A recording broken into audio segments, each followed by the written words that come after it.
ஆண்டாள் பக்தர்கள் பேரவையின் ஒரு நாள் அமாவாசை பயணம். சொக்க temple tourism and travels, Karthikeyan travels, Valli tourism, Paramathi Vellore இணைந்து ஒரு நாள் பயணம்.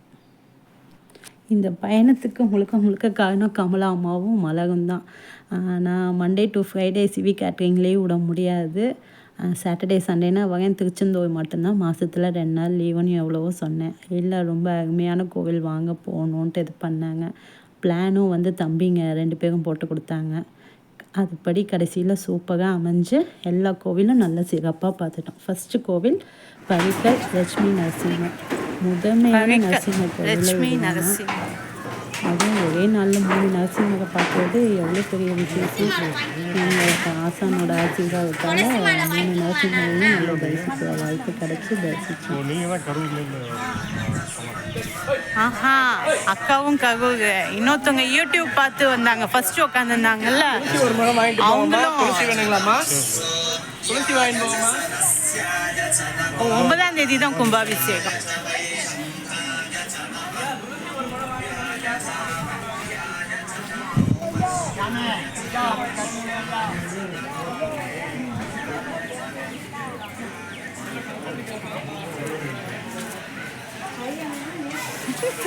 பின்னாடியே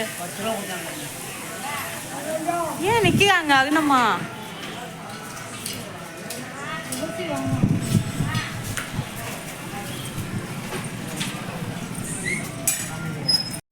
பரிக்கல் கோவிலில் கும்பாபிஷேகம் ஜூன் 9ஆம் தேதி ஞாயிற்றுக்கிழமை. அதனால யாகசாலை பூஜை வந்து வெள்ளிக்கிழமையிலேருந்து ஆரம்பிக்க போது நம்ம வியாழக்கிழமை அன்னைக்கு போய் நம்ம சாமி கும்பிட்டு வந்துட்டோம். நல்ல வேலை 2 நிமிஷம் அதாக இருந்தால் கூட சாமிக்கு தகை போட்டு வைப்பாங்க. நாங்கள் போனோன்னே சாமி பார்த்துட்டோம். 2வது கோவில் பூவரசங்குப்பம் லட்சுமி நரசிம்மர். இந்த டைம் போன எந்த கோவிலுக்குமே நாங்கள் போனதே கிடையாது. இதுதான் ஃபஸ்ட் டைம் போகிறோம். எல்லா கோவில்லையுமே சிறப்பான தரிசனம். கரெக்டாக நாங்கள் சாமி கும்பிட்டு வகை தகை போட்டுக்கிட்டே இருந்தாங்க. எல்லா கோவில்லையும் நல்ல சாமி தரிசனம் பண்ணிட்டோம். எல்லா கோவில்லையும் என் ஃப்ரெண்டு அபர்னான்ட்டு 20 வருஷமாக சொல்லிட்டு இருக்காங்க. அவங்க கடலூர் தான். இந்த 3 கோவிலும் அட் டைமில் போயிட்டு வாங்க, ரொம்ப நல்லதுன்ட்டு.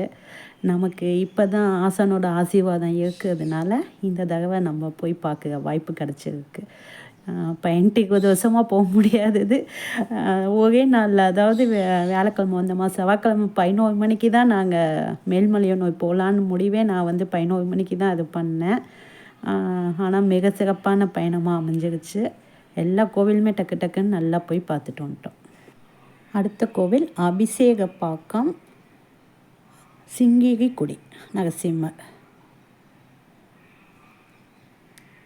எல்லா நரசிம்மரையும் 3 நரசிம்மரையும் ஒரே இதில் பார்க்குறது ரொம்ப விசேஷம். இதுக்கு வழியெல்லாம் எங்களுக்கு பழனி தம்பி தான் சொல்லி கொடுத்தாரு. எப்படி போனால் சீக்கிரமாக போய் சாமி பார்க்கலாம், ஸ்டார்ட் கட்டெல்லாம் இது பண்ணி. எப்போவும் எங்களோட டிரைவரு இந்த டைம் இது பண்ணல. ஏன்னா நாங்கள் திடீர்னு போட்ட பிளான்னால் வேக வேன் தான் அரேஞ்ச் பண்ணி வந்தோம். அது கொஞ்சம் அவர் ரூட் மேப்பு இதெல்லாம் போட்டு கொஞ்சம் இதாகி தான் வந்தோம். எப்போவும் எங்கள் டிரைவர் வந்திருந்தாங்கன்னா நாங்கள் மயிலமும் பார்த்துருப்போம், திருக்கோவிலூர் உலகளந்த பெருமாளையும் போய் பார்த்துருப்போம். அது 2 மட்டும் மிஸ்ஸிங் ஆயிடுச்சு. எங்களால் போய் பார்க்க முடியல. ஏன்னா கோவில் 12:30க்கு பூட்டிட்டாங்க. அடுத்த கோவில் திருவக்கரை போயிட்டோம். திருவக்கரை ரொம்ப பெரிய கோவில். எல்லா சாமியும் சிறப்பாக தரிசனம் பண்ணோம். அங்கே தான் நம்ம ஆண்டாள் பக்தர்கள் பேரவையோட அன்னதானம். திருவக்கரை பக்கத்துலேயே திரௌபதி அம்மன் கோவில் வந்து 9ஆம் தேதி கும்பாபிஷேகம். அந்த அம்மனெல்லாம் இதில் வச்சு எடுத்துகிட்டு போன கலசம் அதெல்லாம் எடுத்துகிட்டு போனாங்க நாங்கள் சாமி கும்பிட்டு வெளில வரும்போது.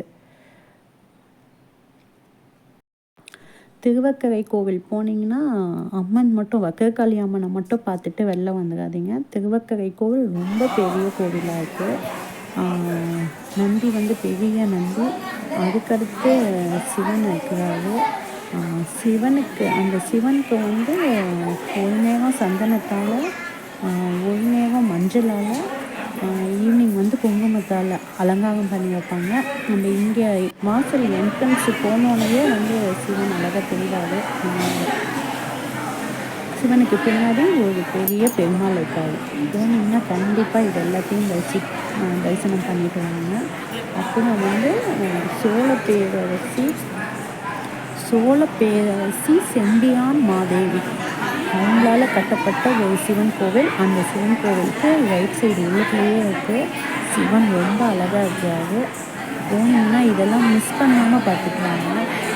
ரொம்ப அருமையான சிவன் பெருமாள் எல்லாருமே உள்ள இருக்காங்க. அம்பாள் சன்னதி வந்து ரொம்ப ரொம்ப அற்புதமான அம்பாள் சன்னதி. அம்பாள் சன்னதியை சுற்றி விளக்கு ஏற்றுறதுக்காக அந்த கருவறை உள்ளுக்குள்ளேயே தீபம் ஏற்றுறதுக்குன்னு தனித்தனியாக இந்த பாருங்க அந்த இதுலேயே வந்து விளக்கேற்றுற அளவுக்கு வச்சு அதிலே எண்ணெய் ஊற்றி விளக்கேற்றுற மாதிரி அதை சுற்றி வரும்போது பார்க்குறதுக்கே அவ்வளோ ஒரு அழகாக இதாக இருக்குது. விளக்கு நம்ம வைக்கவே வேண்டாம், எண்ணெய் மட்டும் ஊற்றி விளக்கேற்றிக்கலாம்.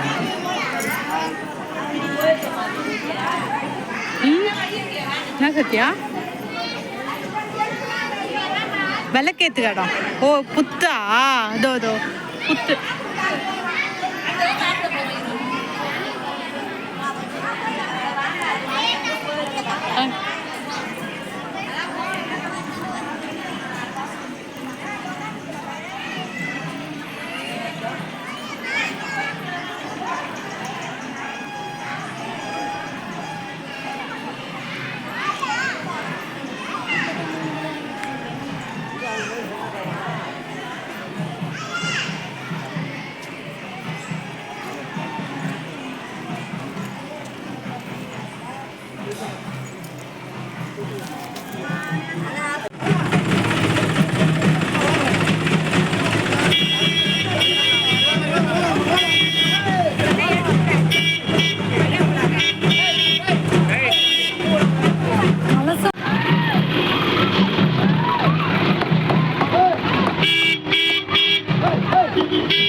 உள்ள போகிறதுக்கு கூட்டம் ஒரே வழி, வர்றதுக்கும் ஒரே வழி.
இன்ஜினியர் ஒரு அப்புக்கு கொடுக்காம கட்ட முடியுமா?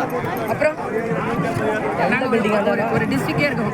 நீங்கள் டிஸ்ட்ரிக்டே இருந்தாலும் டிஸ்ட்ரிக்டில் தானே கட்ட முடியும். அதான் டிஸ்ட்ரிக்ட் போதும். இங்கே பாருங்க, அந்த பிராந்தம் போதும். பதினேழு இங்கே பாருங்க. வேண்டாங்க சாப்பாடு அளவு கம்மியாகிட்டு இருக்கும். இல்லை அளவு கம்மியாகிடும். கரெக்டாக சாப்பிடும்போது மட்டும் எடுத்துறீங்களே, அப்பதான் நல்லா இருக்கும். இல்ல ராஜி கரெக்டாக எடுத்துக்கிறேன். ஓகே ரெடியாக இருக்கேன். ரெடி ஆகிட்டேன், அப்பயே ரெடி ஆகிட்டேன். கண்ணா அப்படியே கிளிக் பண்ணிடுவா. அவ்வளோ ஓகே தான், அவ்வளோதான். ஓகே நம்மள வேகதும்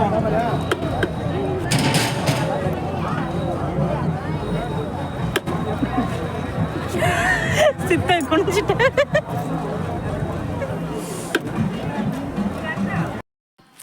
அடுத்த கோவில் மேல்மலையனூர் அங்காளம்மன். அப்பப்பா செம்ம கூட்டம்.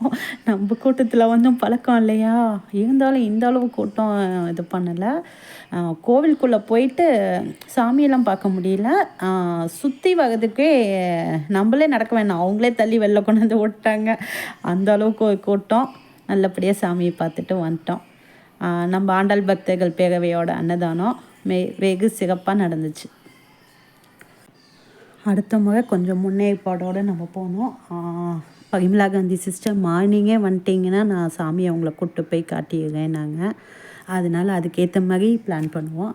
இது சடனாக நம்ம கிளம்பி இந்த அளவுக்கு சிறப்பாக அமைஞ்சதே நம்ம ஆசானோட ஆசீர்வாதத்தினால தான். அதனால் அடுத்த தடவை இன்னும் நல்லா சிறப்பாக அமையும். நன்றி நன்றி எங்கள் தெய்வமே.